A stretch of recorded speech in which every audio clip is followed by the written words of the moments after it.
Captain Vobjid looked out over the post-apocalyptic wasteland for several minutes, before slowly shuffling around so he could stare at Josh with all of his eyes at once.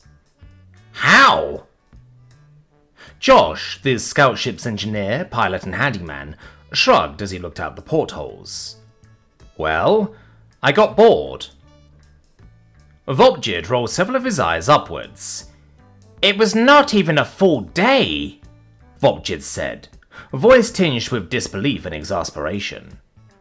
So I started playing around with the FTL engine, Josh went on, as if Vobjid hadn't said anything. More like 3/4 of a day, Vobjid muttered, as he shuffled around to look at the complete devastation again.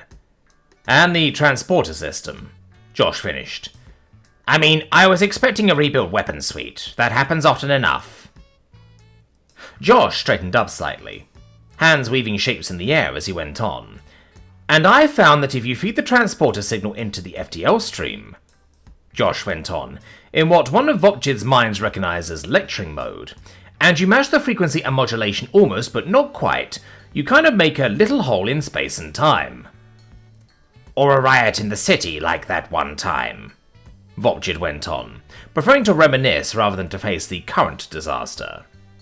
So I pointed the transponder beam into the hole, right?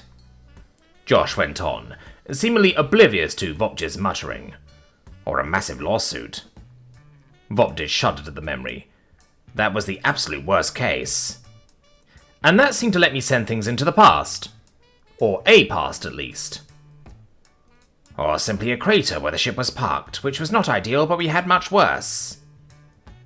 So I figured it would be hours until you got out of the autodock. Sorry about that, by the way, but at least most of your tentacles have grown back. And I could spend the time to see if the many worlds interpretation was right in regards to time travel or not. Vobjid paused his muttering, eyes swinging back to Josh in surprise. Wait, what? And we seem to have gotten that hypothesis wrong. Turns out there is just one reality, boring though that idea is, Josh said with a satisfied smile. But, and this is kind of neat, sending back instructions for making steam engines to the pre-industrial era on this planet made civilization flourish, avoided a couple of the more horrible wars, oddly enough bypassed the enormous pollution crisis this planet was going through in its post-industrial era, and increased happiness all over. Captain Vobjid stared at Josh for a long time, then violently gestured at the wasteland with every tentacle he still had. Look at that!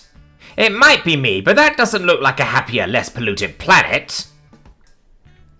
Josh scratched his head, then shrugged apologetically. Well, I wondered if steam helped that much, so I figured why stop there? They were doing okay after the steam engine idea, so why not push harder? Imagine what nuclear power could have helped them achieve, right? It's just a better way of making steam when used responsibly.